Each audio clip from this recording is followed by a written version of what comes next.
आइए इस प्रश्न को सॉल्व करते हैं। AP 3, 8, 13, 18 का कौन सा पद 78 यानी 78 है। तो इस AP में हमें क्या क्या दिया गया है। एक तो प्रथम पद दिया गया है जिसको हम T1 लिख देते हैं, या फिर और क्या लिखा जा सकता है उसको A। हमें कितना दिया गया है 3। सेकंड टर्म है यहाँ पर, ये फर्स्ट टर्म प्रथम पद, सेकंड टर्म द्वितीय पद, थर्ड टर्म तृतीय पद, और ये चतुर्थ यानी कि फोर्थ टर्म। तो यहाँ पर हमारे पास जो सेकंड टर्म है वो है 8। तो यहाँ से हम क्या निकाल सकते हैं, सार्व अंतर यानी D कॉमन डिफरेंस निकाल सकते हैं। कैसे निकाल सकते हैं, second term T2 minus T1, ये T2 क्या है द्वितीय पद, सेकंड टर्म को हम T2 लिख देते हैं और फर्स्ट टर्म को हमने क्या लिख दिया है T1। तो हमारे पास ये कितना आ गया, सेकंड टर्म है 8 और फर्स्ट टर्म है 3।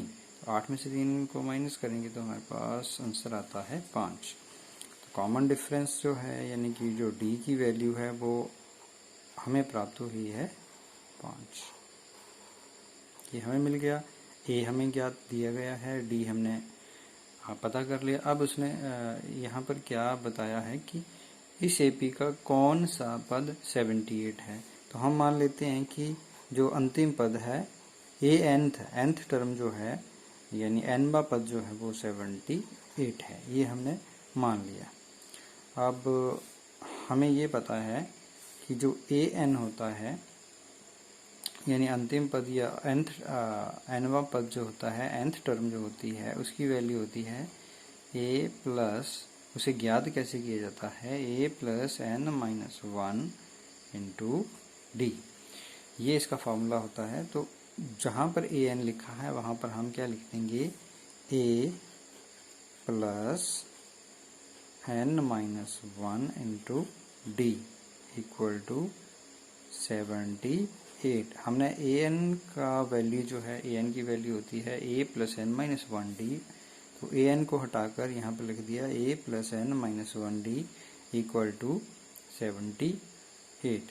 ज्ञात क्या करना है कि कौन सा पद 78 है, यानी कि हमें नंबर ऑफ टर्म्स जो है वो ज्ञात करनी है, कौन सा पद जो है वो 78 है।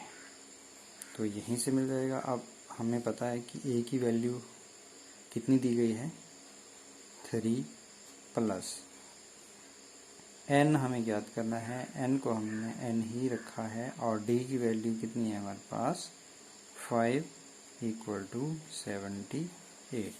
अब क्या करेंगे, हमारे पास दो पक्ष हैं, एक बायां पक्ष और ये है दायां पक्ष। तो यहाँ से सबसे पहले हम 5 को राइट साइड में लेकर जाएंगे या 3 को लेकर जाएंगे, ये ठीक है। तो यहाँ पर 5 जो है वो इसके साथ गुणा हो रहा है, तो हम गुणा वाले को पहले नहीं ले जाएंगे, हम किसको ले जाएंगे जो प्लस हो रहा है।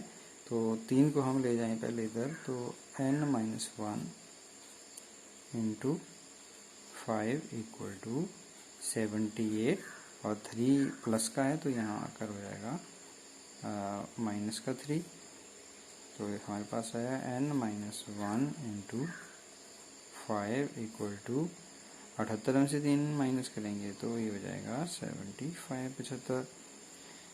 5 को दाईं तरफ ले जाएंगे तो यहाँ बचेगा n माइनस 1। यहाँ पर 5 और ये दोनों मल्टीप्लाई हो रहे हैं, तो यहाँ पर जो 5 है वो बटे में जाएगा, 75 की कट जाएगा।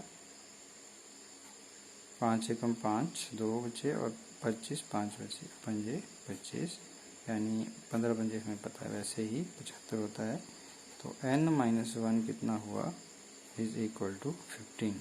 माइनस का 1 इधर ले जाएंगे तो ये हो जाएगा प्लस का 1 यानी 15 प्लस 1। तो n जो है वो कितना हो गया 16। तो n की वैल्यू हमारे पास आ गई 16। इसका मतलब है कि जो AP का जो 16वां पद होगा वो क्या होगा 78। देयरफॉर AP का 16वां पद 78 होगा।